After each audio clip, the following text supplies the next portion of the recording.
Buenas noches. Bueno, buenas noches. Perdón por la demora, hubo unos inconvenientes técnicos. Vamos a dar comienzo a esta nueva reunión con respecto al curso anual de conceptos básicos en patología mamaria. En este caso, vamos a contar con la presencia de la doctora Victoria Moreto y del doctor Germán Chipuli, quien nos van a hablar primero sobre tumores benignos de la mama y en segundo término, lesiones premalignas y carcinoma in situ. Al finalizar las dos exposiciones, se va a leer un caso clínico a cargo del Hospital Provincial del Centenario y después del mismo comenzaremos con la discusión del caso, al cual contamos con la doctora Bettina Pais, que es médica tocoginecóloga y ecografista.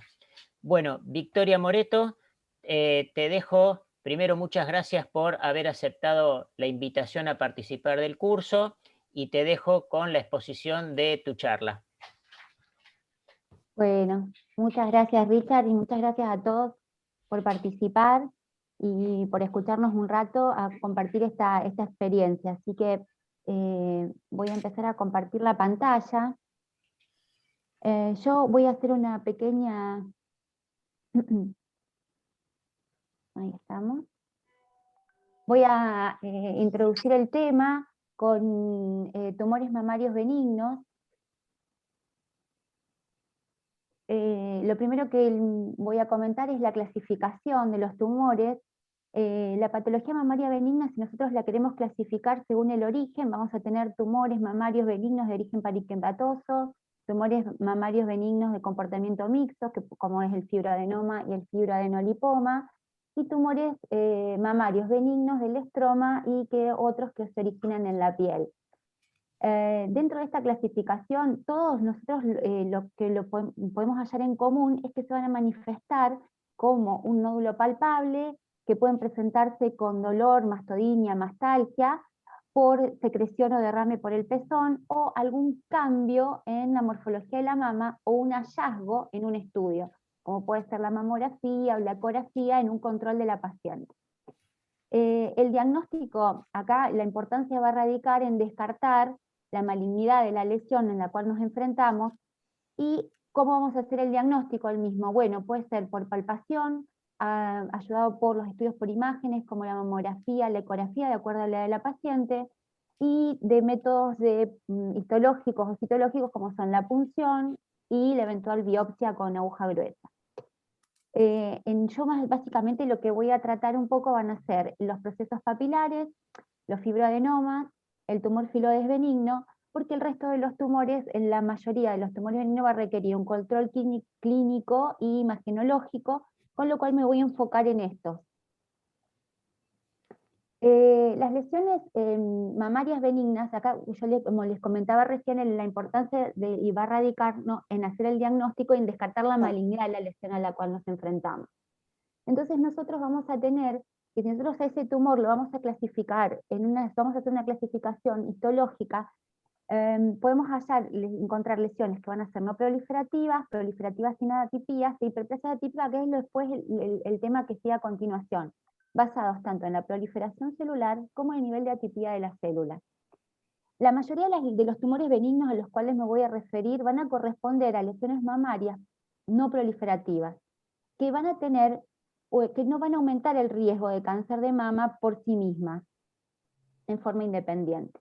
Pero algunas de estas lesiones tumorales benignas, como pueden ser algunas lesiones papilares, o algunos fibroadenomas, sobre todo de tipo complejo, sí pueden aumentar el riesgo de cáncer de mama, pero en forma leve, y el riesgo relativo que puede ir desde el 1.5 al 2.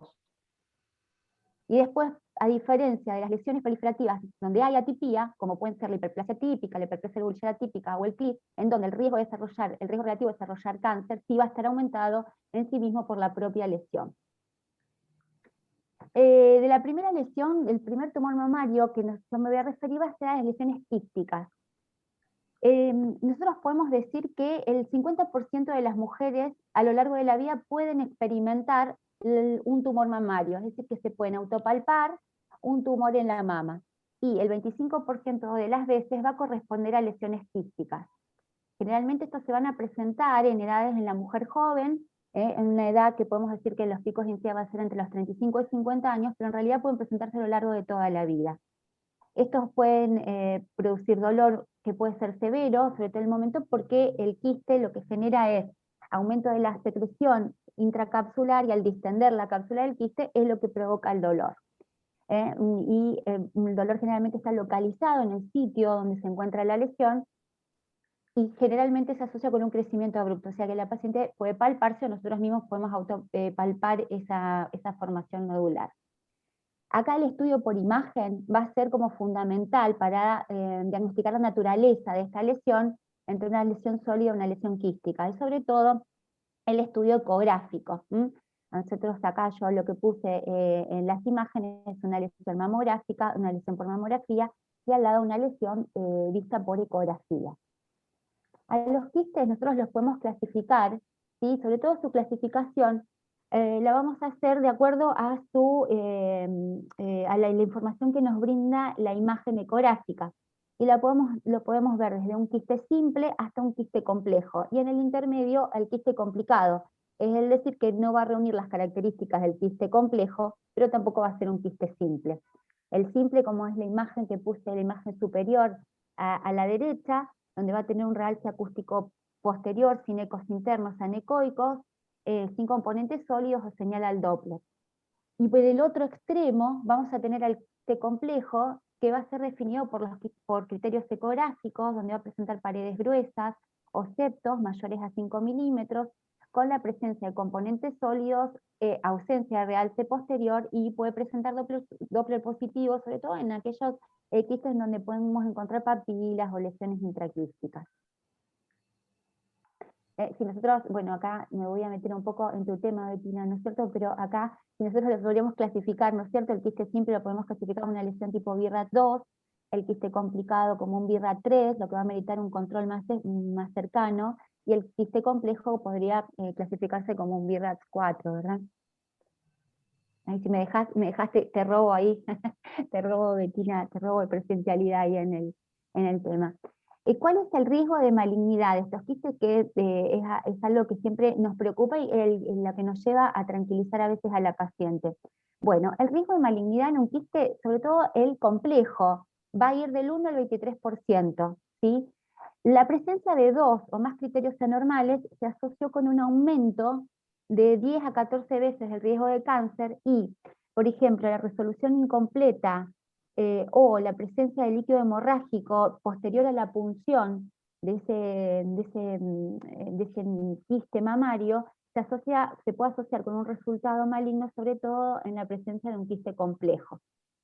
El tratamiento básicamente de los quistes simples va a ser el seguimiento. Ahora bien, a veces se requiere la punción del mismo, la punción con aspiración del contenido para darle alivio a la paciente, sobre todo por los síntomas que puede producir, como son el dolor. La biopsia con aguja gruesa se va a plantear en los casos en que se requiera en los quistes complejos, y va a estar dirigida al componente sólido de la lesión. Esto no está dirigido, obviamente, ni no se va a plantear entre un quiste simple o de contenido totalmente anecoico líquido. Y la exéresis, es decir, la quistectomía, se va a plantear en aquellos quistes complejos que no son susceptibles de realizar punción histológica, o cuando los resultados son discordantes, anormales, indeterminados, o hay alguna sospecha de malignidad. El segundo tumor al que me voy a referir, tumor mamario benigno, que es uno de alta frecuencia, es el fibroadenoma. Bueno, el principal interés del reconocimiento de este tumor es precisamente poder distinguirlo de una lesión maligna. Los síntomas que puede presentar, la aparición de un nódulo palpable por parte de la paciente que la lleva a la consulta, dolor o algún cambio en la morfología de la mama, por ejemplo, cuando estos tumores se forman en la superficie, son muy superficiales, entonces pueden alterar el contorno de la mama. Pero también pueden ser un hallazgo, tanto en la mamografía o en una ecografía de control. La aparición puede verse a lo largo de la vida, pero verdaderamente estos fibrosis, estos tumores se presentan con mayor frecuencia, con mayor frecuencia en una mujer joven, con un pico entre los 15 y 30 años. Pueden modificarse, son bien lesiones bastante estables, pero pueden sufrir algunas modificaciones con algunos tratamientos hormonales o, por ejemplo, experimentar crecimiento durante el embarazo. Todo esto, ¿no?, radica en el estímulo hormonal que pueden sufrir. A la infección, bueno, a veces no se reconocen, pero como les decía recién, si son muy superficiales pueden protruir a la piel y modificar el perfil. En la palpación se van a palpar como nódulos móviles, bien delimitados y que no están adheridos, a planos profundos. La ecografía es el método adecuado para su diagnóstico y se van a presentar como nódulos sólidos, hiperecoicos y homogéneos con contornos regulares y el eje mayor generalmente paralelo a la superficie. Hay distintas clasificaciones, hay distintos tipos, a lo mejor nosotros podemos clasificarlos. Uno podría ser el juvenil el juvenil y el gigante, juvenil porque se presenta a edades en mujeres jóvenes, y el gigante porque puede alcanzar tamaños verdaderamente grandes. El análisis histológico va a ser el método de diagnóstico definitivo de este tipo de tumores. ¿Y qué vamos a encontrar? Bueno, en la biopsia, en la macroscopía, un nódulo blanco nacarado, bien homogéneo, polilobulado, que puede estar calcificado en su interior o puede presentar algunas zonas hialinas, quísticas o mixoides. Y en la microscopía se observa una tumoración bien delimitada con abundante tejido conectivo y proliferación del epitelio canalicular en medio de los haces conjuntivos y de forma elongada. El estudio molecular de estos tumores, como este es un tumor que el tejido se asemeja mucho al tejido normal, no pierden, por ejemplo, la heterocigosidad de las células, como lo va a presentar el tumor filoides, al cual me voy a hacer referencia a continuación. Por lo cual, los genes relacionados con la proliferación celular, como el Ki67, no están alterados, y el estudio molecular en realidad no aporta demasiado al diagnóstico, para hacer el diagnóstico. ¿Cuál va a ser el manejo de estos tumores? Bien, vamos a decir que por regla general no necesitan ser extirpados, salvo que puedan provocar cuadros de ansiedad por la preocupación que genera en la paciente tocarse o palparse o conocer que tiene un nódulo, y por ejemplo en pacientes que tienen historias familiares de cáncer de mama. Entonces a lo mejor en una familia con antecedentes, eso hay que evaluarlo en el momento de decidir la exéresis quirúrgica, o que produzcan dolor o alguna alteración estética en una mama pequeña, un tumor que si bien es benigno puede alcanzar un tamaño considerable. Puede controlarse cada 6 meses durante los 2 primeros años para de esa manera evidenciar la estabilidad de este tumor, es decir, evidenciar que no crezcan, que no cambian de forma y que se mantienen estables. Ahora bien, es recomendable biopsiarlos cuando las pruebas de imágenes muestran alguna anomalía o no son concluyentes para definir que estamos frente a un tumor benigno. Cuando, por ejemplo, se hace una citología donde se ve signos de actividad celular en una punción con aguja fina, o hay discordancia entre la edad de aparición de estos tumores, o hay un crecimiento progresivo, no hay un crecimiento lento, sino que puede haber un crecimiento que aumenten rápidamente de tamaño. Siempre hay un tema con respecto al riesgo de la malignización de estos tumores, o sea, qué riesgo, que nos puede preguntar generalmente las pacientes, qué riesgo hay de que este tumor, al dejarlo, al no tratarlo, pueda malignizar en el transcurso de los años.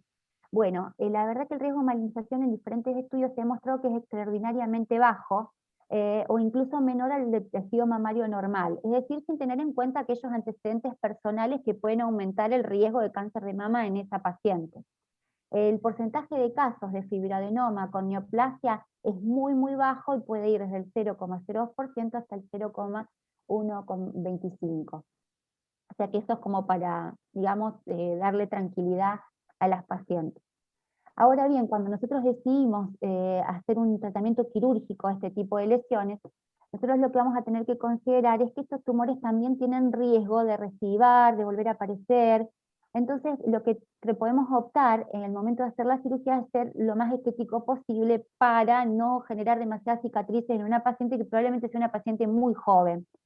Entonces se puede optar por incisiones que pueden ser directas sobre la piel donde se encuentra el tumor siguiendo las líneas de la mama, o una incisión indirecta que puede ser periareolar, puede ser axilar o puede ser submamaria. Se accede al tumor mediante disección Roma, se abre la pseudocápsula y se hace la enucleación del tumor. En estos casos no es necesario sacar el tumor con ningún tipo de límites, porque el tumor en sí mismo es un tumor benigno. Y al tener un crecimiento expansivo, el tejido vuelve a recuperar su posición original, con lo cual no es necesario hacer reestructuras del parénquima. La siguiente lesión a la cual me voy a referir son los papilomas, ¿sí? Si bien los papilomas, podemos decir, no representan en sí un tumor, o sea, es raro que se presenten, pueden generar a lo mejor una lesión quística, o sea, los papilomas intraquísticos, que a veces, sí, en este caso sí se van a presentar como una lesión palpable tumoral. Los papilomas intraductales los podemos ver como lesiones arborescentes constituidas por un eje fibrovascular recubierto por células epiteliales, sin atipías, que generalmente se van a producir en los conductos galactóforos principales. La clínica con la cual generalmente nos vamos a encontrar va a ser con una secreción que puede ser serosa o serosanguinolenta, y estos pueden presentarse como una lesión única o como lesiones múltiples. Estos a veces pueden abrigar áreas de atipía o de carcinomas in situ. Cuando nosotros los podemos diferenciar en solitarios o en múltiples, generalmente los solitarios pueden ser un hallazgo, generalmente en los estudios en la ecografía, y pueden presentarse también como una secreción que generalmente, al ser único y estar en un conducto, va a ser uniporo o uniorificial, puede ser serosa o serosanguinolenta. ¿Cómo vamos a hacer el diagnóstico? Bueno, en este caso estamos obligados a hacer citología del derrame, y también se pueden hacer otros estudios como la ductoscopía o la galactografía. El tratamiento puede ser quirúrgico, y va a consistir en una galactoforectomía selectiva, es decir, justamente hacer la exéresis del conducto galactóforo donde se encuentra la lesión papilar. Nosotros, para decidir este tratamiento, lo que vamos a evaluar va a ser el tamaño, si produce o no síntomas, es decir, si fue un hallazgo o si le produjo síntomas a la paciente, los factores personales de riesgo de cáncer de mama, la discordancia que puede haber entre los hallazgos imaginológicos, la edad de la paciente o la citología del derrame, la presencia de atipías celulares, y si nosotros decidimos hacer un seguimiento y no operar a la paciente, este seguimiento debe ser más cercano que el anual que le podemos proponer a una paciente de control. A diferencia de la papilomatosis múltiple, en donde puede presentarse sí como una masa palpable o un nódulo ecográfico, en donde nosotros vamos a encontrar más de 5 papilomas que pueden presentarse con secreción por el pezón, y estos sí pueden ser ya no uniporos, sino por varios poros. Esta secreción serosa, serosanguinolenta, tienen mayor riesgo de desarrollar cáncer, y en este caso sí, el planteamiento es la exéresis quirúrgica segmentaria de todos los conductos que están afectados. El riesgo de desarrollar cáncer en las diferentes series, en estos casos, sobre todo la papilomatosis múltiple, puede ir del 3,5 al 7. De las otras lesiones benignas que nosotros podemos encontrar en la mama, como los lipomas, las necrosis grasas, la mastopatía diabética, los amartomas, las mastitis granulomatosas idiopáticas, la sarcoidosis, al que me voy a referir a continuación va a ser del tumor filodes. El tumor filodes es un tumor que ustedes, a lo mejor, el primer problema que a veces uno va a encontrar va a ser con la definición y con el nombre, porque a lo largo del tiempo ha ido cambiando hasta terminar en llamarlo tumor filodes y después describirlo en benigno, borderline o maligno. Su nombre hace referencia al aspecto típico que hacen las proyecciones celulares en forma de hoja, de ahí viene su nombre. Son tumores fibroepiteliales de la mama, tienen una baja frecuencia de presentación. En su forma menos agresiva se pueden comportar como los fibroadenomas benignos, aunque tienen una propensión a recidivar localmente después de la escisión, en la que no hay márgenes amplios. Y en el otro extremo, también pueden comportarse produciendo metástasis a distancia o a veces degenerando histológicamente en lesiones sarcomatosas, sobre todo en aquellos en donde carecen de componente epitelial. Bueno, como les dije, es un tumor de muy baja frecuencia, representan el 1% de los tumores mamarios. Se ha visto en diferentes estudios que hay mayor incidencia en mujeres latinas, asiáticas y afroamericanas, con un pico de incidencia entre la cuarta y quinta década de la vida, ¿sí? Como factores de riesgo, bueno, se ha visto que hay asociación con el síndrome de Li-Fraumeni. Puede presentarse como un tumor palpable, como un nódulo suave, como multilobulado, bien definido, firme, móvil y que es indoloro. El tamaño es muy variable, puede presentarse como una lesión pequeña de 1 centímetro, pero algunos pueden llegar a alcanzar gran tamaño. Y sobre todo, estos que alcanzan gran tamaño y que tienen un crecimiento rápido y expansivo, muchas veces la piel que los recubre puede verse brillante y estirada debido a este crecimiento. Pueden tener un patrón de crecimiento bifásico, bueno, pueden tener este crecimiento lento y algunos de crecimiento muy rápido. Es raro que haya retracción del pezón, pero puede haber ulceraciones en algunos casos, pueden presentarse también como enfermedades bilaterales y con compromiso de la pared torácica. El 20%, en la mayoría de los estudios le refiere que hasta el 20% puede hallarse como un hallazgo imagenológico, como un tumor polilobulado que puede asemejarse a un fibroadenoma. El mayor índice de sospecha lo da la presencia de un tumor de más de 3 centímetros y que creció rápidamente en el último tiempo, a diferencia de la estabilidad que presenta el fibroadenoma. Estos tumores mamarios deben someterse a una biopsia o a la decisión quirúrgica para su diagnóstico histológico. Nosotros en los métodos diagnósticos que tenemos, básicamente la ecografía, donde se visualizarán como tumores sólidos, en el que pueden coexistir áreas quísticas, pueden ser hipoecoicos circunscriptos, con un patrón de rápido crecimiento.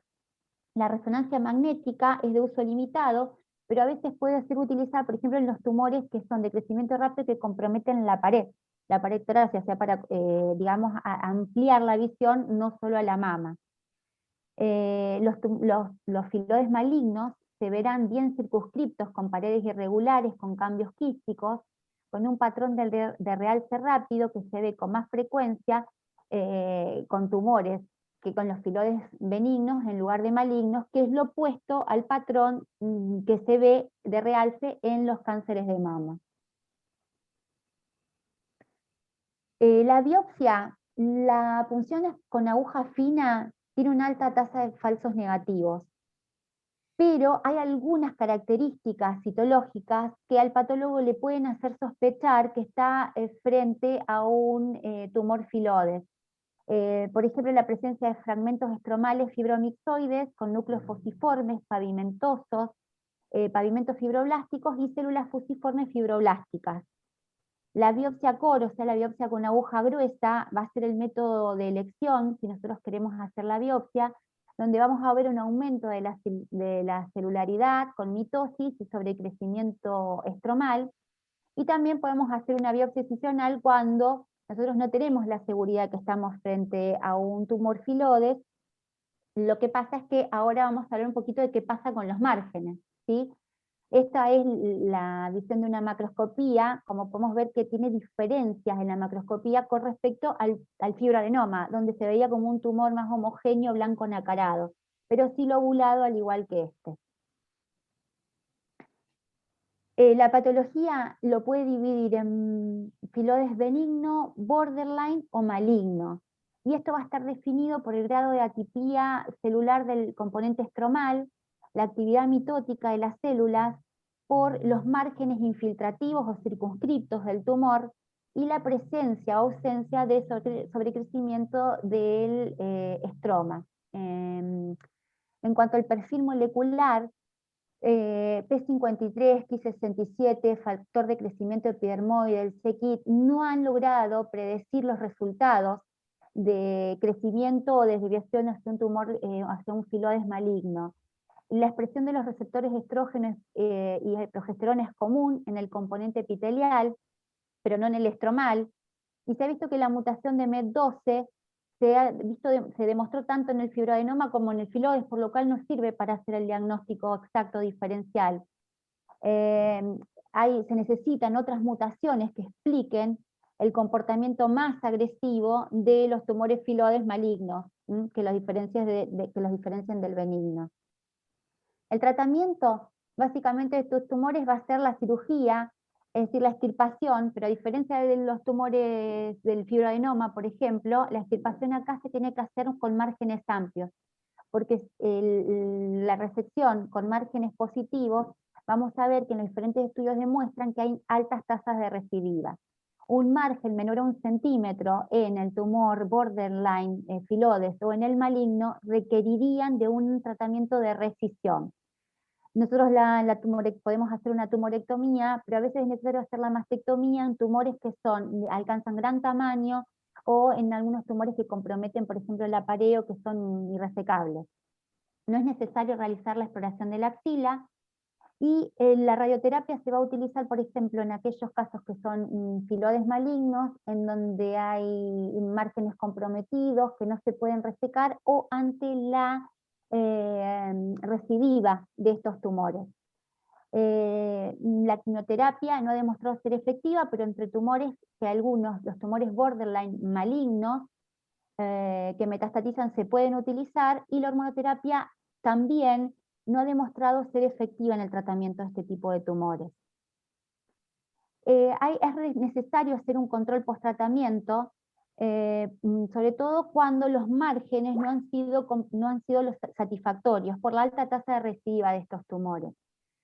Se siguen las recomendaciones de los sarcomas de partes blandas, porque en realidad al ser tumores de tan baja frecuencia, tomamos esas recomendaciones. Se hace un examen físico cada 6 meses los 2 primeros años, con mamografía y ecografía anual, y tomografía de tórax en los tumores que tuvieron tamaños mayores a 5 centímetros o en aquellos que tenían factores de riesgo en la biopsia.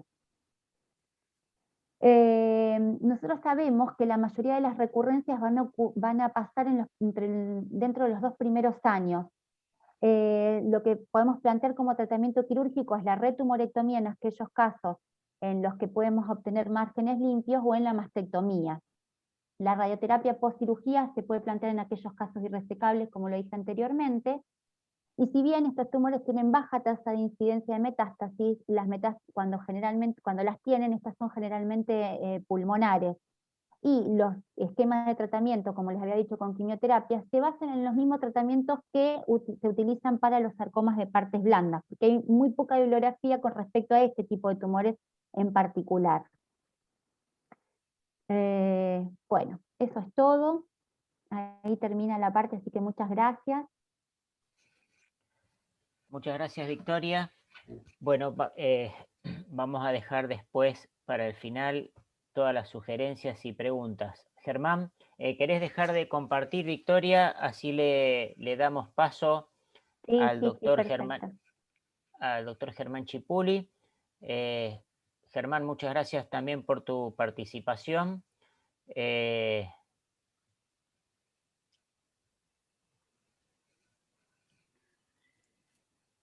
Tenés que activar Estás muteado, Germán.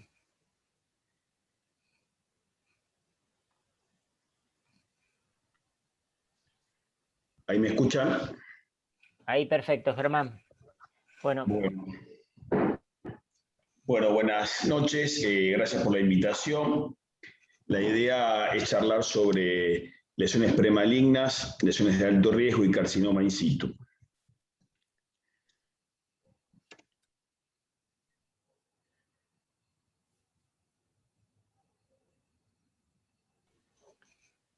Te volviste a mutear, Germán.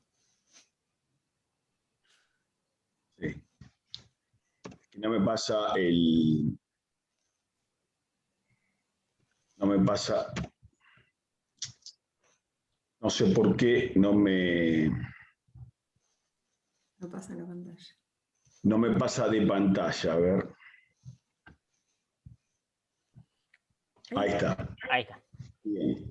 Bueno, estas lesiones, tiempo atrás, hablamos de 50 años atrás, los que somos ya un poquito más viejos, había un gran desconocimiento, sabemos poco de su comportamiento biológico, había pocos datos en la literatura y bueno, muchas de estas pacientes iban al máximo tratamiento quirúrgico tolerable, incluso a mastectomía, y a partir del 2000 empezamos a hacer tratamientos de menor envergadura, de menores complicaciones, de menor morbilidad, y empezamos a ver una mayor incidencia de lesiones precursoras. Esta mayor incidencia de lesiones precursoras está relacionado, digamos, a una mejoría en la resolución de los estudios por imágenes, al screening escenográfico y a una mayor utilización de biopsias percutáneas. Por eso es muy importante e imperativo conocer el riesgo que cada una de estas representa, establecer la conducta más apropiada para cada paciente en forma personalizada. El informe imagenológico, bueno, debe contener con claridad la descripción de la imagen hallada y el mastólogo como médico de atención primaria es quien toma las decisiones ponderando las sugerencias recibidas. Siempre debemos establecer la correlación de la imagen con la histología, lo que conocemos como concordancia radiopatológica. Y estos casos que tienen su controversia, sus conductas variables y pueden tener cierta implicancia legal, necesitamos el aval de la discusión de equipos multidisciplinarios, comité y consentimiento informado. Ha habido muchas clasificaciones de estas lesiones proliferativas desde el punto de vista de su origen, ya sea ductal o lobulillar, que han ido evolucionando con el tiempo. Bueno, estas eran bastante antiguas, digamos, el DIN-1A, el DIN-1B, el DIN-1C, que eran todas lesiones ductales, desde la atipia epitelial plana hasta el carcinoma ductal in situ de alto grado. Las lesiones proliferativas lobulillares, hiperplasia lobular o lobulillar atípica, el carcinoma lobulillar in situ y el CLIS pleomórfico, que es una entidad que empezamos a conocer hace poco y hay pocos datos publicados. Desde el punto de vista del riesgo, algo comentó Vicky en la presentación anterior, estas son lesiones proliferativas de bajo riesgo, con un riesgo relativo de 1,5 a 2, adenosis esclerosante y el papiloma solitario sin atipía. Lesiones de riesgo moderado, lesiones proliferativas de riesgo moderado con un riesgo relativo de 4 a 5 veces, la hiperplasia ductal atípica y la hiperplasia lobulillar atípica. Y lesiones de riesgo muy elevado, el CLIS, carcinoma lobulillar in situ o neoplasia intraepitelial lobulillar, de 8 a 10 veces. Y de altísimo riesgo, el ductal in situ de alto grado y el CLIS pleomórfico. El diagnóstico de estas lesiones, que obviamente no son palpables, lo hacemos a través de métodos invasivos percutáneos, ya sea por core biopsy, mamotom, suros. Muchas de estas lesiones van a requerir biopsia radioquirúrgica utilizando arponaje y mamografía de pieza operatoria. El diagnóstico de estas lesiones muchas veces implica una subestimación. Por ejemplo, en hiperplasia ductal atípica, la tasa de carcinoma en la biopsia abierta es tan variable del 10 al 50%.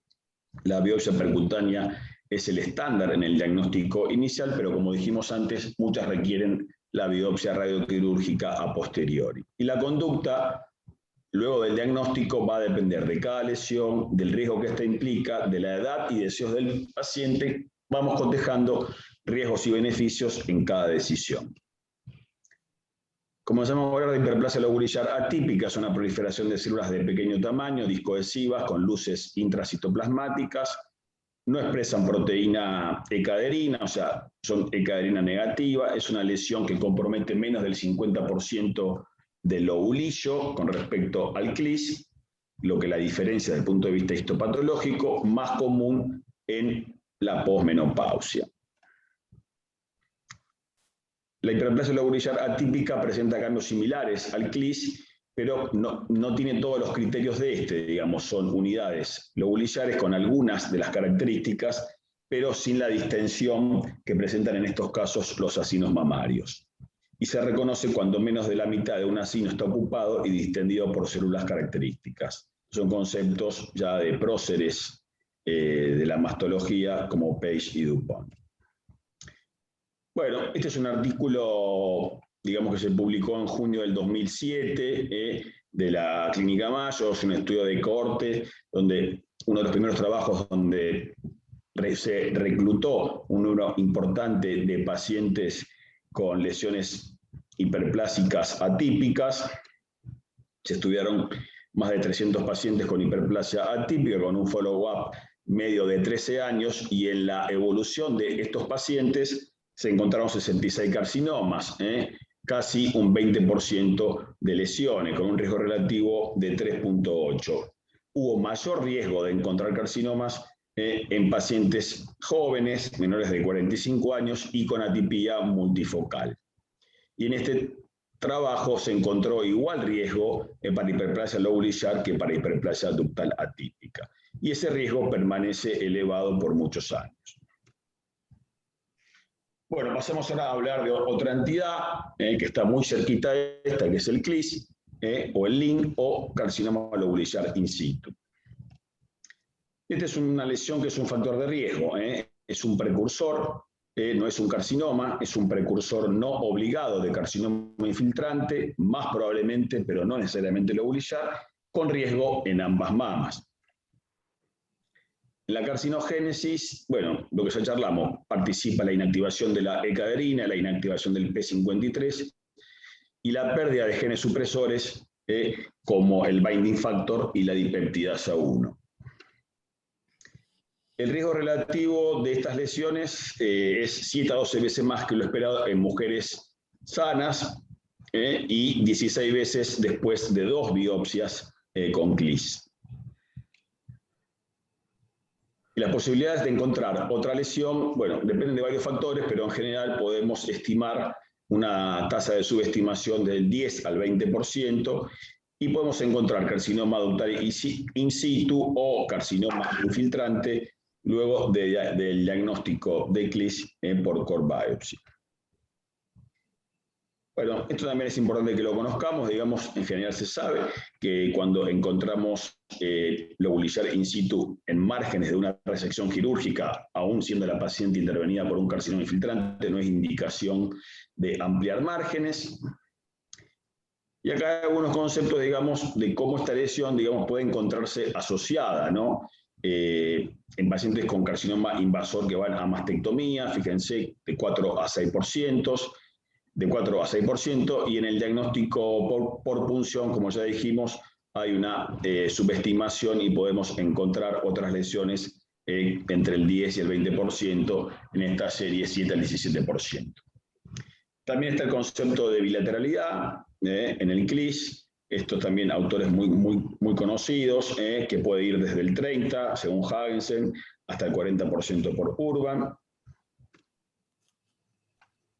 Y el riesgo es 1% por año, con estudios que tienen seguimiento a 15 años, 17% para la mama homolateral y 15% para la mama contralateral.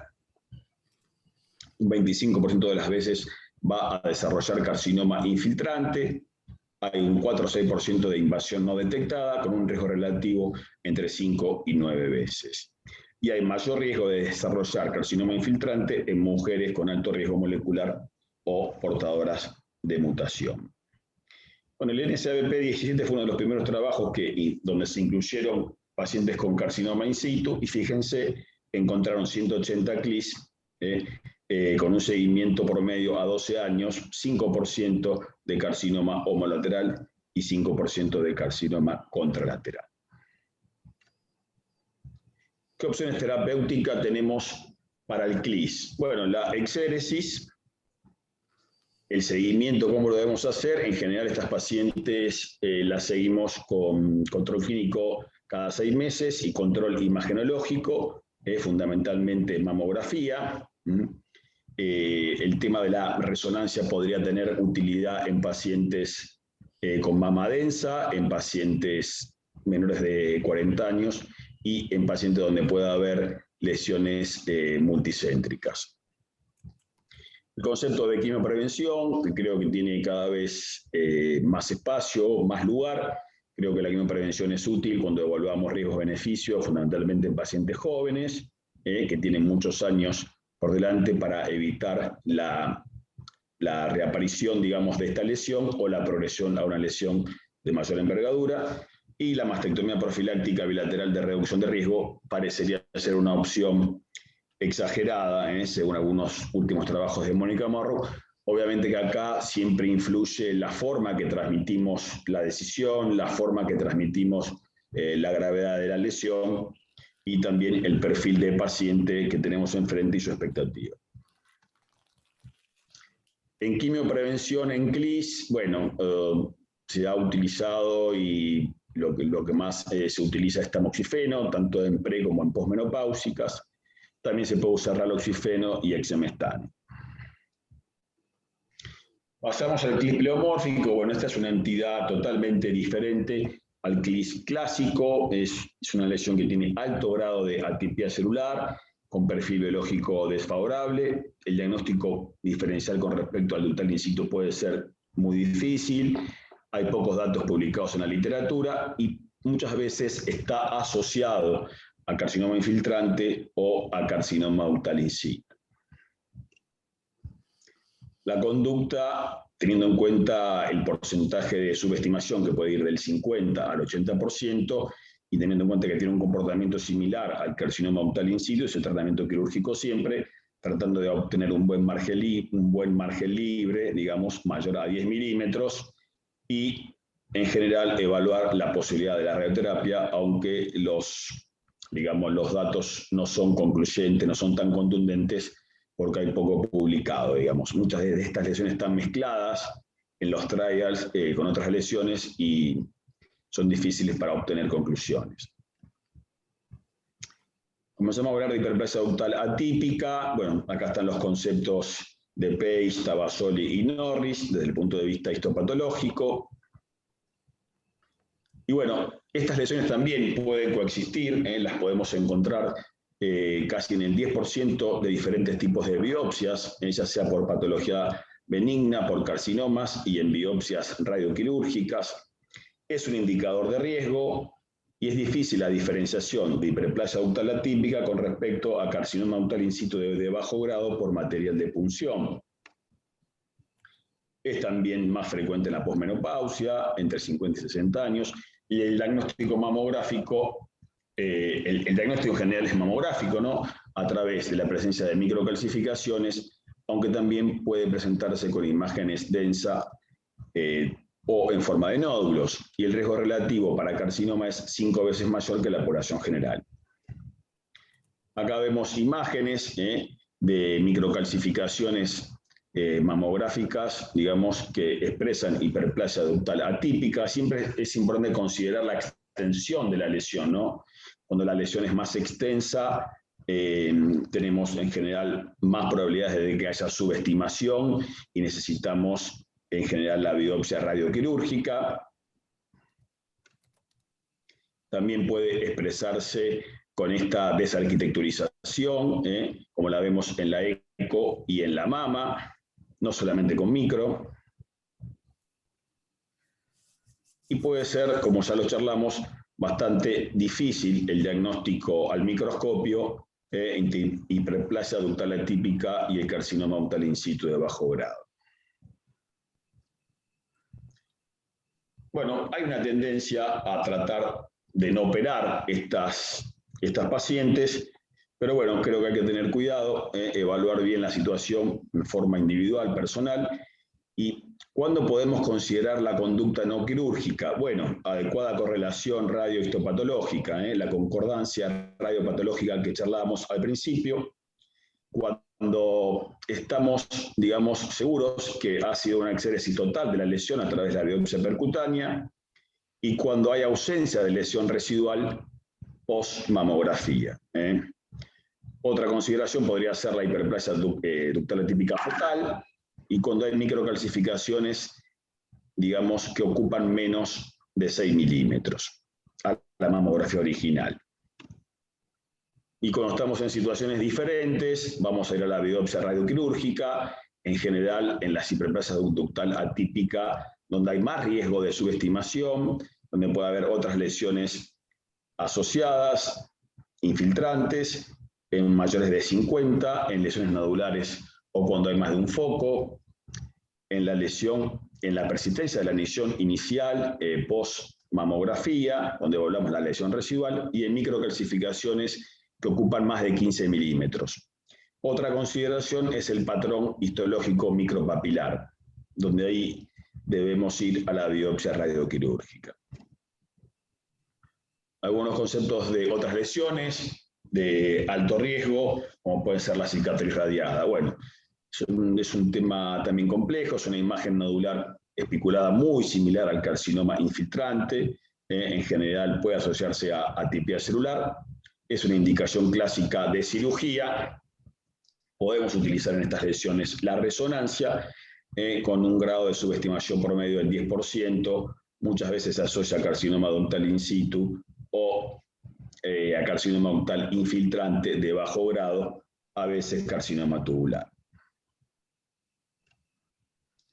Las lesiones papilares, bueno, ya vi que hizo un comentario, digamos, importante.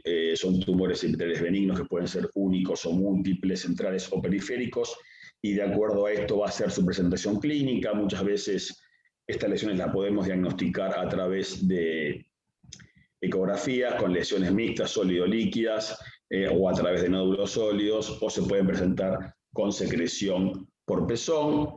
Y el riesgo relativo de malignidad va a depender fundamentalmente de su componente de atipía.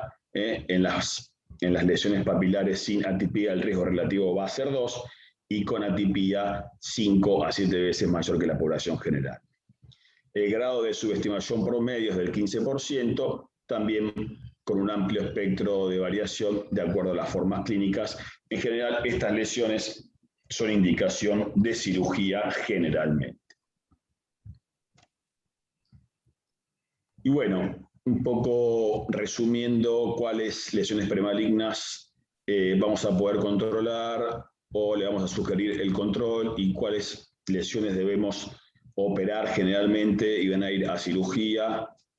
Bueno, cirugía en general cuando consideramos la discordancia radiopatológica. Bueno, acá no hay duda, el CLIS pleomórfico tampoco. En la mayoría de las lesiones de las hiperplasias de hiperplasia ductal atípica, en las lesiones papilares y cicatriz radiales con atipía.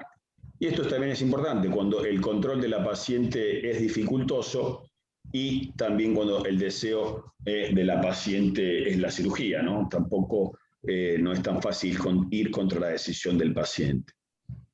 Y en las que decidimos control, como ya dijimos, lo ideal es que haya un comité multidisciplinario con consentimiento, cuando hay concordancia en la mayoría de las lesiones lobulillares, o cuando hay hiperplasia ductal atípica, ese subgrupo favorable donde hay microcalcificaciones de baja extensión, por debajo de 15 milímetros, y cuando hay menos de 2 focos. Y cuando estamos seguros de que está la exéresis completa de la lesión con mamografía negativa post-biopsia. Como conclusión general, antes de pasar al carcinoma ductal in situ, la conducta clásica es la exéresis quirúrgica, pero en algunas situaciones esto puede ser un sobretratamiento, y la tendencia es personalizar grupos de pacientes en las cuales se pueda evitar la cirugía. Quimioprevención me parece algo muy útil, porque ahora diagnosticamos cada vez mujeres más jóvenes, fundamentalmente en premenopausia, siempre valorando riesgos y beneficios. Y la mastectomía bilateral de reducción de riesgo, bueno, la opinión es que por ahí puede ser exagerado, pero también hay que considerar, digamos, la opinión del paciente, y hay que tener, digamos, la evaluación en la forma como uno transmite la información, porque eso condiciona mucho la decisión del paciente. Bueno, vamos a hablar de carcinoma ductal in situ, que es un tema bastante más complejo. Esto fue un consenso de la Sociedad Argentina de Mastología del año 2009, que un poco empezó a clarificar el manejo del carcinoma ductal in situ, ya que era un tema muy controversial, y en parte lo sigue siendo, ya que es una lesión compleja. fíjense ya en la definición, es un grupo heterogéneo de lesiones neoplásicas que difieren en su presentación clínica, imagenológica, aspectos histológicos y potencial biológico. Es una proliferación de células epiteliales que están confinadas a los conductos y lobulillos mamarios, sin evidencias con microscopía óptica de invasión de la membrana basal al estroma circundante. Bueno, lo que charlábamos antes, el screening mamográfico, la mejoría en la resolución, nos permite reconocer la mayoría de los carcinomas ductales in situ, que son clínicamente inaparentes, y el signo más frecuente de presentación son las microcalcificaciones, en general solas o asociadas a imágenes densas. También puede haber nódulos que muestren carcinoma ductal in situ. Como dijimos, no hay disrupción de la membrana basal, es una lesión de buen pronóstico, donde el tratamiento loco-regional es lo más importante, y el esfuerzo desde lo terapéutico está focalizado en disminuir las recurrencias locales, que como todos ustedes saben pueden ser en un 50% infiltrante, y ahí ya hablamos de otra cosa. ¿Cómo ha ido cambiando la incidencia del carcinoma ductal in situ con respecto al total de los carcinomas mamarios en los diferentes centros? Claro, en la década del 80 se diagnosticaba poco, y a partir ya del 2000-2010 estas lesiones empiezan a ser casi un 25 a un 40% del total de carcinomas en los centros de patología mamaria. Bueno, vamos a ver algunas imágenes. A veces es bastante sencillo tomar conductas, como en estos casos, donde vemos un carcinoma ductal in situ extenso, donde las micros son muy claras de estar asociadas a malignidad. Otras veces, como estas, no parecen tan malas o tan agresivas desde lo biológico. Como siempre, yo creo que las microcalcificaciones son un gran desafío para el mastólogo, digamos, desde todo punto de vista, y en este caso, bueno, esto también fue un carcinoma ductal in situ, de bajo grado. Acá hay lesiones en dos focos, lo que serían lesiones multicéntricas, dos focos de microcalcificaciones, como acá. Bueno, también acá vemos lesiones espiculadas, que también mostraban lo que es un carcinoma in situ de alto grado. Y a veces ocupan, como en este caso, un grupo extenso de micro en una ubicación posterior, próxima al pectoral mayor, que también requieren una decisión quirúrgica importante. En este caso vemos acá microcalcificaciones de un carcinoma ductal in situ con micrometástasis al ganglio centinela, también extenso. Y desde el punto de vista imagenológico, bueno, contamos con mamo, eco y resonancia. Con la mamo, en general, nos ayuda para el manejo de las microcalcificaciones, y el ecodoppler para ver lesiones nodulares. Y la resonancia, bueno, tiempo atrás era un cuco hablar de resonancia en carcinoma ductal in situ, pero bueno, en este último periodo empieza a tener mayor espacio, creo que fundamentalmente en mama densa, menores de 40, y en lesiones multicéntricas. Bueno, estas son algunas clasificaciones desde el punto de vista histopatológico arquitectural, lo que es comedo y no comedo, micropapilar, cribiforme papilar, sólido clinging. Esta es una clasificación vieja, pero que se sigue utilizando, lo que es G1 bien diferenciado, G2 moderadamente diferenciado y G3 pobremente diferenciado. Le pedimos al patólogo siempre, digamos, en su informe histopatológico, y vamos a considerar todo esto: grado nuclear, vamos a considerar necrosis, polarización celular, patrón arquitectural, tamaño, márgenes. Es muy importante el procesamiento de la pieza, y después evaluamos la inmunistoquímica.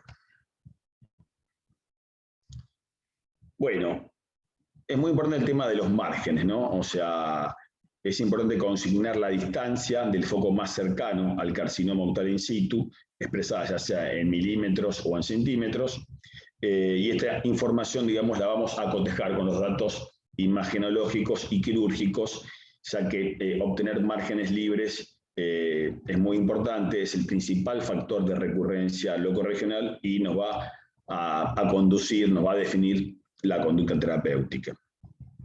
Y si el margen está comprometido, le vamos a pedir al patólogo si está comprometido en forma focal o difusa. Bueno, lo importante es que haya márgenes, y es un tema también controversial, el tema de qué es margen libre. Bueno, un poco también, obviamente le vamos a pedir la evaluación. A veces el carcinoma ductal es bastante extenso y puede ser complejo medirlo, pero bueno, le vamos a pedir que nos dé una idea de la extensión de la lesión y conocer qué es discontinuidad de la lesión, qué es multifocalidad y qué es multicentricidad. Y luego, en la inmunistoquímica, que es extremadamente importante, que es la determinación de receptores hormonales para estrógeno y progesterona por medio de la inmunistoquímica. Esta la podemos hacer ya sea en el material de core biopsy, si el material es adecuado, o en la biopsia radioquirúrgica. El HER2-Neu, digamos, no lo solicitamos en la actualidad como método de rutina. Y vamos a hablar un poquito del tratamiento, cirugía, radioterapia y la endocrinoterapia. Desde el punto de vista del tratamiento quirúrgico, el primer intento de resección es la mejor oportunidad que tiene el cirujano para lograr una exéresis completa y un adecuado resultado cosmético. Es una decisión que hay que pensarla muy bien. Siempre es bastante más complejo operar un in situ con un infiltrante por las implicancias de lo estético, por las probabilidades de margen comprometido en la biopsia disferida, siempre es un desafío. Un poco cómo ha ido cambiando el porcentaje de mastectomías, ¿no? Esto, 40, 50 años atrás, la mastectomía era la principal indicación y hoy pasó a estar entre un 20 y un 30% en la mayoría de los centros de mastología.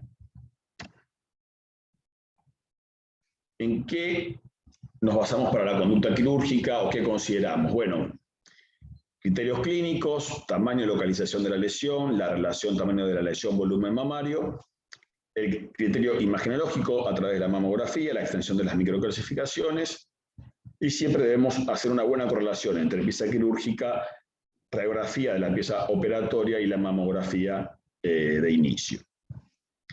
Hay un grupo de pacientes que van a ir a mastectomía. ¿Cuáles? Bueno, aquellas pacientes cuyo tamaño en relación al volumen mamario no permite la conservación con criterios de seguridad oncológica y que nos aporte un resultado cosmético aceptable. En los casos de lesiones multicéntricas, ya sean estaclínicas, mamográficas o con biopsias previamente realizadas. Y otra indicación de mastectomía es la dificultad, la imposibilidad de obtener márgenes libres luego de la ampliación. Son contraindicaciones relativas porque creo que lo más importante es cuando uno evalúa las contraindicaciones a tratamiento conservador.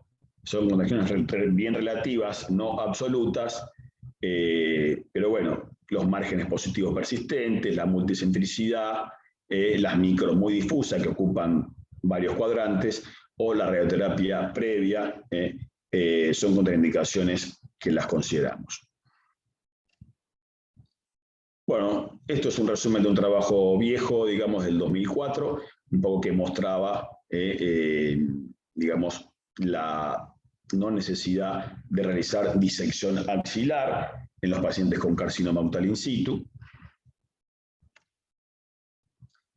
¿Y cuándo es necesario investigar la axila? Bueno, el carcinoma ductal in situ, por definición, no tiene capacidad biológica de dar metástasis en ganglios linfáticos. En el trabajo del 2000, Prendas encontró un 6% de metástasis en ganglio centinela en ductales in situ extensos y de alto grado.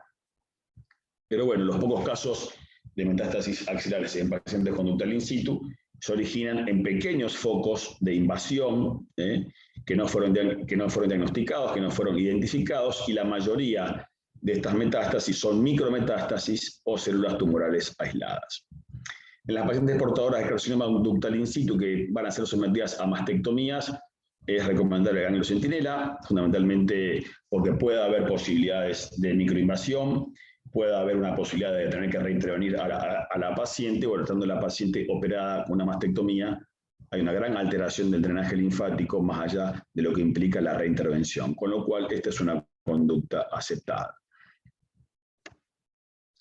Como dijimos, vaciamiento axilar primario nunca, centinela en casos de mastectomía, sospecha de microinvasión, y la podemos considerar en lesiones palpables, lesiones nodulares, extensas, difusas y en in situ de alto grado.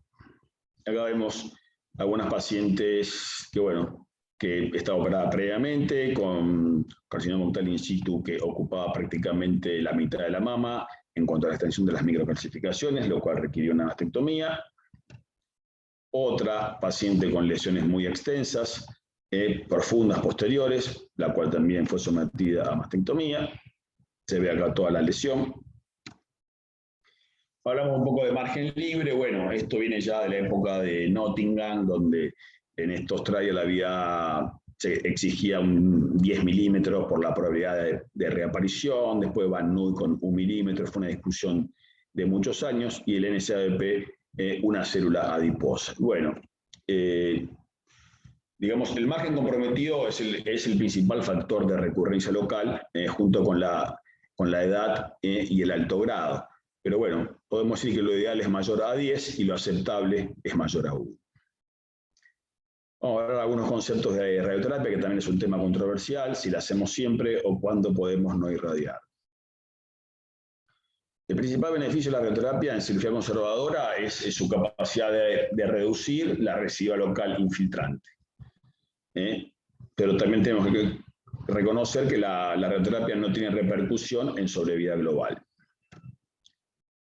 Digamos que ese tratamiento estándar, post cirugía conservadora, el 80% de las recurrencias ocurren en el lecho quirúrgico, el 50% de estas, como ya lo dijimos, son infiltrantes. Pero claro, la radioterapia logra una disminución en la tasa de recurrencia locorregional del 50%, sin impacto en sobrevida global. Otros conceptos que también extraje de algunos trials que revisé, que el timing de la radioterapia post-cirugía impacta en la tasa de recidiva local. Aquellas pacientes que se irradian iniciando más de 12 semanas después de la cirugía conservadora, tuvieron, digamos, una mayor tasa de recidiva que las que se empezaron a irradiar dentro de las 8 semanas de la cirugía conservadora. Bueno, también hay cambios en los esquemas de tratamiento radiante, o hay resultados promisorios en últimos trabajos de radioterapia parcial y de radioterapia hipofraccionada, y como ustedes saben, no tiene indicación de radioterapia postmastectomía de carcinoma ductal in situ. Es un trabajo de Silverstein, donde se empezaba a considerar la necesidad de irradiar o no a todos los pacientes. Hubo muchos trabajos, muchos trabajos que eran no prospectivos, no randomizados, como el grupo de Nottingham, y a partir del NSABP, el NSABP-B17, el CERC, digamos, y el CERC esos son estudios, es una recopilación en base de datos de estudios observacionales que se publicó en 2015, donde se estudiaron más de 100.000 pacientes. Si bien es todo observacional, hubo algunas conclusiones que uno puede considerar. Y también el EOR TC 10853 también fueron estudios importantes en lo que es la evaluación de la radioterapia. Bueno, fíjense acá en el EOR, estos ductales in situ, menores de 5 centímetros, más de 1.000 pacientes en 2 ramas. Bueno, acá empezamos a comprobar en este estudio de hace ya muchos años que la radioterapia disminuía la probabilidad de recurrencia local casi un 50%. Bueno, y estos son estudios un poco que demostraban el intento de la omisión de evitar la radioterapia en lesiones de bajo grado, en lesiones con buen margen libre y de menor tamaño, con una tasa de recurrencia local a 5 años en pacientes no irradiadas del 12%. ¿En qué casos podríamos evitar la radioterapia? Bueno, por el paciente sería en pacientes añosas. Después habrá que pensar cuándo es un paciente añoso, si es más 70, si es más 80.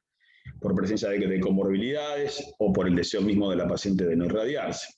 Y desde el punto de vista histopatológico, bueno, hablamos de in situ de bajo grado, lo que puede ser G1 o G2, márgenes mayor a 10 milímetros o extensión menor a 25 milímetros. También acá podrían incluirse G3 por debajo de 10 milímetros. Estas son conclusiones de todos estos grupos de trabajo. Bueno, el Oncotype, como ustedes saben, es una plataforma genómica que tiene utilidad en in situ a través de un score de riesgo, con el intento de evitar la radioterapia. Bueno, este es el trabajo que incluyó un grupo considerable de pacientes, el E5-194, con resultados favorables. Pienso que es probable que sea un método de rutina a futuro para considerar las decisiones terapéuticas en carcinoma ductal in situ. Bueno, ya hablando de hormonoterapia, bueno, el NSABP-B24, allá por 1999, en este trabajo que se publicó en Lancet, el agregado del tamoxifeno al tratamiento convencional redujo la probabilidad de recurrencia locorregional en casi un 40%, con lo cual el tamoxifeno comenzó a ser parte del tratamiento estándar. Bueno, ¿y qué es la hormonoterapia en carcinoma ductal in situ? Bueno, es importante saber que la mayoría de las lesiones ductales in situ son estrógeno positivo, ¿no? Casi un 75%. También debemos saber que la hormonoterapia no tiene un efecto en sobrevida global. El tamoxifeno fue, digamos, el gold estándar, digamos, en el tratamiento, pero a partir del NSABP-B35, donde hubo mejor sobrevida libre con anastrozol, parecería que hoy sería mejor anastrozol en posmenopáusicas y tamoxifeno en premenopáusicas. Lo que sí, bueno, se comprobó en todos los trials, la disminución de la recurrencia local en mama homo y en mama contralateral. Lo que les decía del NSABP-35, que fue un trial importante donde se reclutaron más de 3.000 pacientes con un follow-up de 10 años. Anastrozol en pacientes más 60 tuvo mayor tiempo de sobrevida libre de enfermedad que tamoxifeno. Y esto es un poco, si intentamos reducir la dosis de tamoxifeno para bajar eventos adversos. Bueno, este es el TAM-01, es un estudio italiano, que incluyó 500 pacientes con 3 años de follow-up, ductal in situ, CLIS y hiperplasia ductal atípica. Y bueno, estas pacientes, digamos, se randomizaron a tamoxifeno 5 miligramos día versus placebo, y lo que se encontró a 3 años de seguimiento, una reducción del riesgo de recurrencia del 52%. Si bien no se comparó tamoxifeno 5 versus tamoxifeno 20, la disminución en el riesgo de recurrencia fue del 52%, lo cual sería una opción de un tratamiento a considerar. Esto se empezó a discutir en ASCO por 2008, prepandemia. Acá, bueno, lo que sucedió del reclutamiento inicial de este trabajo, que hubo una tasa de abandono de más del 60% de los pacientes con respecto a la toma del tamoxifeno. Bueno, esto un poco para demostrar también que la cirugía no modifica, ¿no?, la sobrevida global. Por eso, digamos, cuando uno habla de recurrencia local, sí, con mastectomía vamos a tener menos del 2%, con cirugía conservadora más radioterapia vamos a tener un poquito más de recurrencia local, pero no hay cambios en la sobrevida global, elijamos una u otra cirugía. Un poco un resumencito del SER. En cuanto a tasa de mortalidad de 20 años para in situ, fíjense, 3,3%, riesgo de recurrencia de enfermedad infiltrante homolateral 5,9%, y riesgo de recurrencia para enfermedad infiltrante contralateral casi igual, 6,2%, y los predictores de mayor riesgo de mortalidad, fíjense, la edad y el alto grado. HER2-neu y carcinoma ductal in situ, bueno,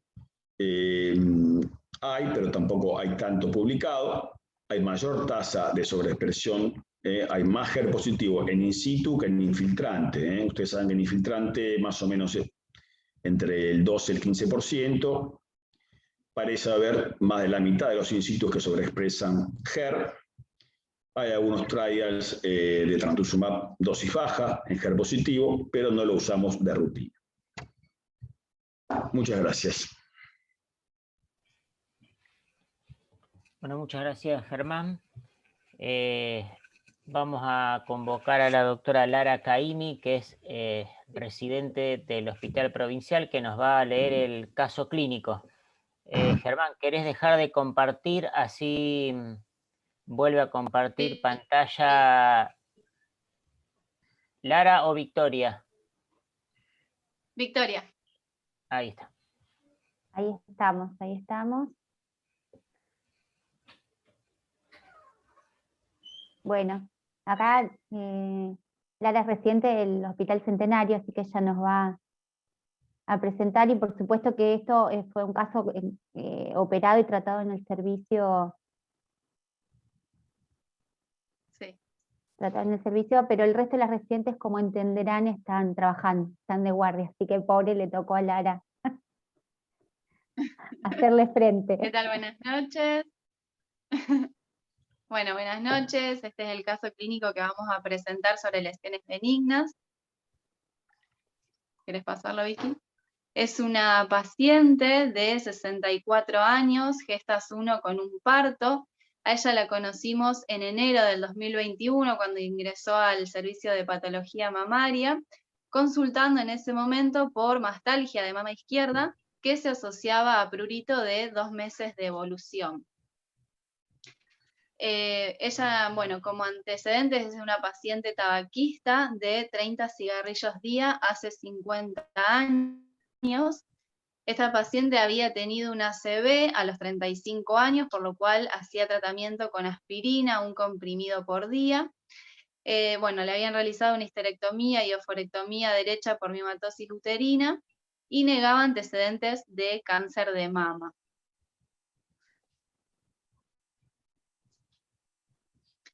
En el momento del ingreso al examen mamario presentaba mamas medianas, péndulas, simétricas, blandas y homogéneas, y se reconocía en mama izquierda a nivel de hora 9 una tumoración de 2 por 2 centímetros, regular, duroelástica, de límites mal definidos, móvil, no adherente a piel ni a planos profundos, y no se reconocían adenopatías en axilas ni en huecos supraclavicular. En ese momento ella ya traía estudios complementarios, tenía una sonografía del 25 de noviembre que le informaba a nivel de mama derecha, a nivel del sector central e interno y cuadrante infero-interno de mama izquierda, imágenes nodulares de márgenes parcialmente ensombrecidos por el tejido glandular y no se observaban microcalcificaciones agrupadas. También traía una ecografía de la misma fecha. En mama derecha le informa en hora 5 una imagen redondeada, anecoica, en relación a quiste simple, y en mama izquierda, en hora 8, una imagen hipoecoica, lobulada, con escaso flujo al Doppler de 23 por 12 milímetros. Se realiza la punción de, bueno, se comenta con la instructora en ese momento, se hace la punción del nódulo que se reconocía en hora 9 de mama izquierda, y la anatomía patológica informa cilindros de tejido correspondiente, ahí se fue la diapositiva, correspondiente a proliferación neoplásica, que no se podía diferenciar si era un fibroadenoma o un filodes. Bueno, se decide realizar la nodulectomía como no se podía diferenciar esto por la punción, se decide realizar la nodulectomía de mama izquierda, y la anatomía patológica informa que la pieza medía 4,5 por 4 por 3,5 centímetros, tenía una superficie externa polilobulada y amarillenta, y al corte se reconocía una lesión nodular heterogénea de límites bien definidos de 2 por 2 centímetros, con una superficie lobulada, densa, con bordes blanquecinos y otros parduzcos. distaba a 0,5 centímetros del margen posterior, 0,5 del interno, 1 centímetro del anterior, 1,3 centímetros del externo y 1,5 del superior e inferior. Como conclusión, en esa anatomía patológica informan una imagen histológica correspondiente a tumor filodes de 3 centímetros de diámetro mayor, cuya resección fue completa. Bueno, ese fue el caso clínico.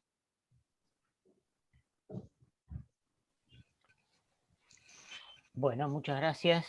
Bueno, vamos a dar paso a la discusión del mismo. Bettina, ya que contamos con tu presencia como ecografista, no recuerdo bien la imagen, mejor dicho, la descripción de la imagen de esta paciente, pero ¿podría llegar a ver desde el punto de vista ecográfico algo que te pudiera sugerir, ya sea que pudiera ser un filodes o un fibroadenoma complejo en una paciente con estas características? Lo primero que me haría la pregunta es el estudio anterior a la ecografía que se menciona, porque el primer punto para pensar en filodes en esta paciente no es la edad, porque es una paciente de 60 y pico, 65 creo que dijo. El filodes 64, es un tumor... ¿Cómo? 64, sí, 64. sí. El filodes es un tumor de mediana edad, entre 45 y 50 más o menos. Lo que me haría pensar en filodes es un rápido crecimiento, por eso sería necesario tener los estudios previos. En cuanto a la imagen en sí, característicamente en ecografía son tumores heterogéneos, con muchas áreas más oscuras, más claras, y al Doppler color son bastante vascularizados los tumores filodes. Siempre en el comparativo, tanto la ecoestructura como el flujo me ayuda, porque en un tumor de igual tamaño y mayor flujo, en el estudio posterior, a mí me hace sospechar que algo está pasando dentro del nódulo. En general, los filodes que son benignos, las cápsulas las siguen conteniendo, porque es expansivo, no es infiltrativo el filodes. Lo cual en eso mucho no nos va a ayudar, pero sí el crecimiento, la ecoestructura y el flujo. Victoria, ¿tenían noción o la paciente tenía estudios anteriores o digamos la pandemia la había atacado? No, justamente tal cual como decía Bettina, nosotros lo que nos llamaba la atención era la edad de la presentación y que lo que le parecía que estábamos como sugiriendo que fuera un filodes, porque le preguntábamos, no tenía estudios anteriores, nosotros lo que le hacíamos, recalcábamos es si no había notado que le había crecido. Ella en realidad como referir que se tocaba esa induración, esa molestia alrededor de la mama de hace mucho tiempo, o sea, no había sido, pero ahora, en estos últimos meses, le había generado eso, y ese prurito, esas alteraciones a nivel de la piel, era como el crecimiento tal cual como decía Bettina, como que había crecido y había estirado la piel alrededor, pero era un tumor que se tactaba como duro elástico, o sea, no era un tumor duro, pétreo, adherido, sí, tal cual, pero sí, por la edad, bueno, no fue una mejor noticia saber que era un filodes, que terminó siendo un filodes y no fue otra cosa. A veces la punción que ahí la punción dio dudosa, todo el nódulo tiene un porcentaje nada más de filodes, no es 100% filodes, tiene un porcentaje de sarcomatoso.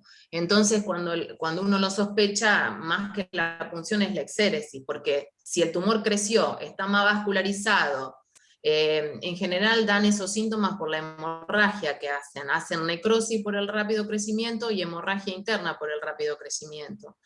Entonces, si vos lo sospechás, lo que corresponde hacer es la exéresis, porque en la punción te podés llevar parte epitelial y no parte sarcomatosa. Bien, yo tenía otra pregunta en relación al caso. Yo creo que siempre es importante que antes de decidir una exéresis quirúrgica conviene punzar todas las lesiones, porque como lo describieron, noté como que tenía ligeros límites imprecisos, y la realidad es que no tendría la clínica clásica, ya sea de un fibroadenoma o de un filodes. Porque ahí cambiaría, es como para no llevarse la sorpresa, y vos ya entraste a la cirugía con un pensamiento, y como si tenías que diferenciar entre un fibroadenoma y un filodes, lo que tenías que buscar era margen, porque eso fue lo que te permitió ingresar a quirófano ya sabiendo cómo lo tenías que sacar.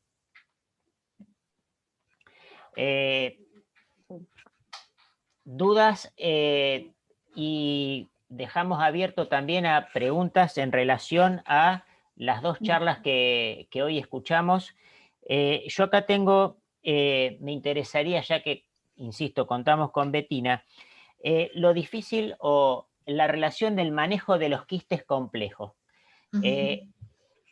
Cuando impresionan que tuvieran un contenido denso o que tienen tabiques o una formación sólida.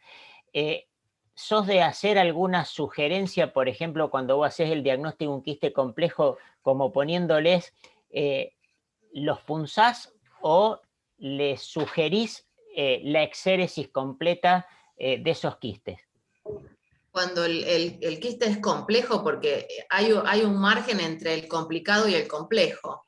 Es difícil a veces tomar la decisión, pero cuando tiene las características de complejo, que son claras, es pared irregular, los nódulos sólidos, los tabiques irregulares, sí, le sugiero la exéresis quirúrgica, porque en la punción muchas veces se rompe el quiste, después no lo volvés a encontrar, o no agarrás la parte sólida y te quedaste en el medio porque no te termina dando nada la punción, no hace el diagnóstico.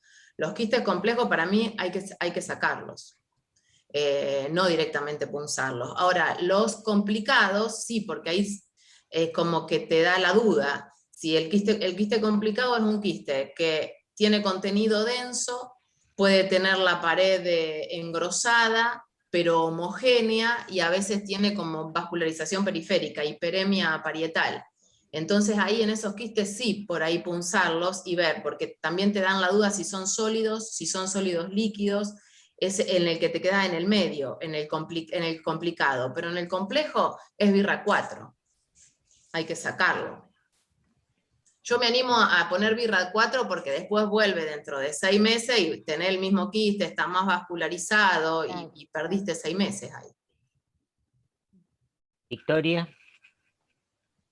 Sí, tal cual como dice Bettina, que los quistes, digamos, el quiste complejo, el tratamiento, digamos, quirúrgico es como mandatorio, sobre todo, digamos, ¿no? Y cuando hablamos el mismo vocabulario a veces entre el que hizo el diagnóstico por imágenes y el mastólogo, es como mucho también les lleva tranquilidad, ¿no es cierto?, a veces para la paciente, ¿no?, que hablemos el mismo idioma cuando decimos, no, esto es un quiste simple, lo controlamos, y este no, este es un quiste que amerita que hagamos otro tratamiento. Bien. Con respecto a cuando sospechás, Bettina, en una eco una lesión papilar, ¿qué podés estar visualizando en una eco de rutina que uno la hizo que no te pone en la especificación, por ejemplo, que te la piden porque tiene un derrame sanguinolento, porque no va a ser la primera vez que, bueno, ante el apuro te pongan ecografía mamaria, diagnóstico control? ¿Y qué encontrás o qué te sugiere o qué te hace sospechar que pueda tener un papiloma? Cuando ves la imagen del papiloma, se ve, los más frecuentes son los cercanos a los ductos, digamos, los centrales, no los periféricos. Es mucho más frecuente ver un papiloma central que ver un papiloma periférico. Entonces vos ves un ducto dilatado con un área sólida adentro, que el área sólida varía mucho en el tamaño, va de 2 milímetros, que es más o menos lo que podemos llegar a ver como diferente, como 2 puntos diferentes, 2 milímetros de ahí para adelante. Y el Doppler color que te ayuda con el pedículo vascular. Entonces vos por ahí podés sospechar si es 1, 2, y cuando son periféricos, que también existen pero son menos frecuentes, la imagen es la misma, es como un ducto dilatado y adentro tiene una lesión sólida. Eso me hace sospechar de papiloma. Más allá de la clínica que vos decís, pues si pienso en papiloma, le pregunto a la paciente si alguna vez vio el corpiño marchado, la ropa, la sábana, aunque el mastólogo se haya olvidado, o tal vez la paciente ni sabe que eso es importante. A veces dice, ay, sí, lo tengo manchado y no le dio trascendencia. Y Victoria, vos recibís esa eco que te sugiere o que podés sospechar un papiloma. ¿Qué haces? ¿Vas y lo punzás, lo mandás a punzar, se lo resecás quirúrgicamente? ¿Cuál sería tu conducta? Bueno, básicamente los papilomas, a veces la clínica es como mandatoria a veces en algunos síntomas que a uno le pueden sugerir alarma. Una cosa es un hallazgo de un papiloma pequeño en un conducto que puede ser periférico, en una paciente que verdaderamente es un control, que uno pide la ecografía por un control. Y otro es la paciente que consulta por la secreción, uniporo, serosanguinolenta, con una ecografía que a lo mejor, o un control de año anterior que es normal. En este caso, y obviamente las lesiones papilares, cuando la conducta es quirúrgica, muchas veces la congelación es difícil de hacerlo, el patólogo prefiere hacer un diagnóstico en diferido, es decir, no punzarlo, sino hacer la exéresis, ¿no es cierto?, de la lesión papilar de todo el conducto que está afectado. Bien, ¿y tienen experiencia en el uso de resonancia con microbobina como para evaluar, y a veces cuando uno tiene dudas, creo que no sé qué opinan ustedes, pero para mí es un buen método que a veces ayuda mucho a clarificar la situación? Sí, seguro. Yo la sugiero, ahora últimamente la estaba sugiriendo, porque aporta y te ayuda a tomar conducta. Se ven muy bien los papilomas con la microbobina, te lo describen divinos ellos, con los estudios, con las imágenes, con la 3D, cómo lo recopilan. Para mí es un buen método y te aporta mucho y te ayuda a definir tu conducta después. Como también te ayuda si le tenés que hacer control. Bien, perfecto. Vamos a pasar, Germán, acá tenemos un auditorio en el cual hay muchos médicos que están en formación y vamos a suponer que llega una paciente que ya viene con una punción biopsia estereotáxica y que en el informe dice que tiene una hiperplasia ductal atípica por punción. ¿Vos qué le sugeriría o cuál sería la conducta o qué pasos a seguir recomendaría? Y bueno, acá tenemos toda una variante de decisiones que uno considera, y bueno, un poco lo que traté de mostrar es que, o sea, estas lesiones históricamente se operaban, es, digamos, la conducta más segura desde el punto de vista histopatológico, pero muchas veces puede ser un sobretratamiento. Y lo que uno ha visto es que es muy importante la mamografía y cómo se expresa esa hiperplasia ductal atípica. Como yo le mostré, a veces que puede ser algo, digamos, un tipo de microcalcificaciones que son donde uno, a veces la paciente misma te pide la biopsia, aunque vos no la creas tan imperiosa porque no hubo cambios en el último tiempo y hay una lesión pequeña por debajo de 1 centímetro y la biopsia percutánea sacó toda la lesión y vos le haces una mamografía de la pieza y no hay nada y bueno, y es una paciente que tiene 70 años, bueno, a esa paciente uno podría no operarla, digamos. Ahora, también he tenido otras pacientes que tienen 40 años, le biopsié la micro y te viene un carcinoma lobular in situ, y bueno, ahí ya te planteas otras cosas, ¿no? Ahí ya pienso más en quimioprevención que en otra cosa. Entonces, creo que la decisión de no operar, que es la más difícil, la de más riesgo, hay que evaluarla bien y una cosa es, lo importante es la concordancia que haya entre la micro y lo que encontramos y pedir una mamografía pospunción a ver si no quedaron lesiones, eso es otro patrón de seguridad. Y bueno, pero muchas veces es una lesión controversial y por ende la indicación también es controversial, ¿no? Creo que nombraste algo fundamental, que es la concordancia de la imagen y de lo que uno encuentra en esa punción. Y creo que eso vale para todas las lesiones. ¿Cuántas veces hay que uno manda a punzar, ya sea una microcalcificación, un área densa o un nódulo, y resulta que a uno no lo termina de convencer el informe? No porque tengamos dudas de cómo está informado, sino de decirnos, tenemos un grupo de micro que para nosotros va a ser un carcinoma in situ o un carcinoma invasor, y resulta que te viene una adenosis esclerosante. Entonces, muchas veces uno tiene que ir a hacer una biopsia radioquirúrgica o un exéresis para confirmar realmente qué lesión sea. Sí. A ver si, no sé si pueden estar los números, pero el tema de quimioprevención es un tema que hoy creo que se debería estar hablando y no tiene demasiada aceptación en la población. En tu experiencia, ¿qué aceptación tenés de pacientes que les hayas sugerido hacer quimioprevención? Sí.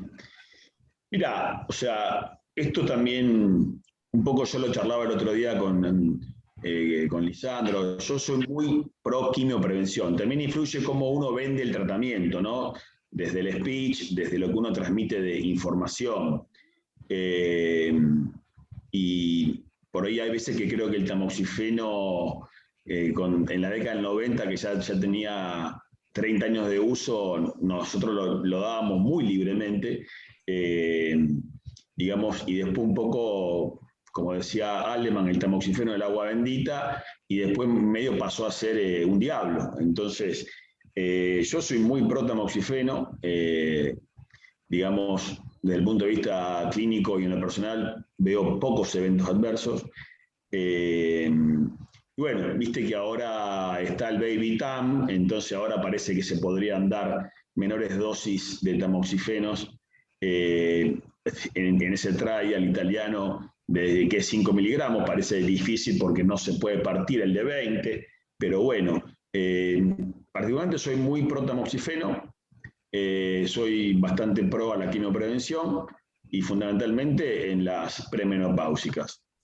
Hay un grupo de pacientes que no la tolera, pero particularmente tengo pacientes que han hecho 10 años de tamoxifeno con CLIS y con hiperplasia ductal atípica, incluida la hermana de mi madre. O sea que yo soy, obviamente que uno las monitorea en cuanto a los eventos adversos, el tema vascular.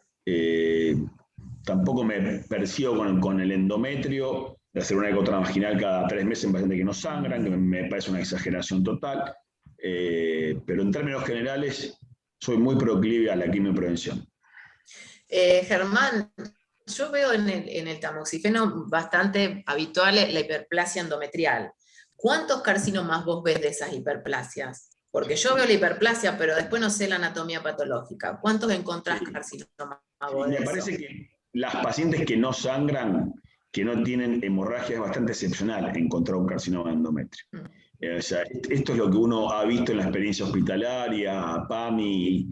O sea que, si bien la experiencia personal es siempre relativa y tiene poco aval desde lo científico, en la práctica uno ve muy pocos carcinomas de endometrio asociados al tamoxifeno, inclusive en uso prolongado. Yo he visto más suspensión por cuestiones vasculares, por cuestiones oncológicas, o sea, y la mayoría de los sangrados son pólipos benignos, o sea, no. Esta es mi experiencia, ¿no? Ojo, puedo estar equivocado, pero en general, desde el punto de vista oncológico, ya lo hablábamos en el hospital, era bastante excepcional, ¿no? Bien. Bueno, vamos a ir cerrando la reunión del día de la fecha. Quiero agradecer nuevamente a la participación de Victoria, Germán, de Lara y Betina. Muchas gracias por la participación. Bueno, vuelvo a agradecer a todos los participantes y los esperamos dentro de 15 días, que va a ser la próxima reunión del curso. Buenas noches y muchas gracias por la participación de todos. Chao, chao a todos. Gracias. Chao, hasta luego. Gracias.